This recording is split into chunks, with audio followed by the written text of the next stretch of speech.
Welcome to the Slop Farm. Enjoy the video.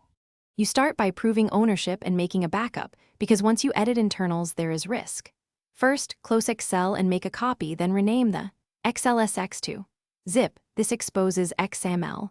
Open the zip and extract /Excel/workbook, XML or /Excel/worksheet/sheet1, XML depending on where the protection lives.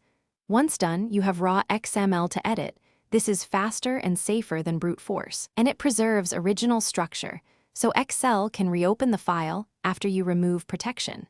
You now edit the extracted XML directly, which is the core step.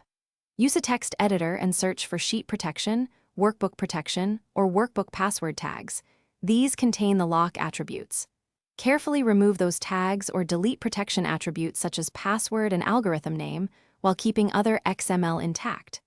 Save the file, then replace the original XML inside the zip archive, making sure compression settings stay default. This removes metadata locks.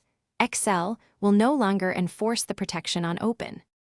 You repackage and confirm success. Rename the archive back to XLSX and open it in Excel.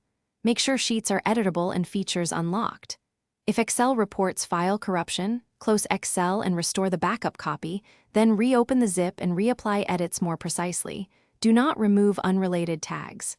If the file is fully encrypted rather than just protected, XML editing won't work.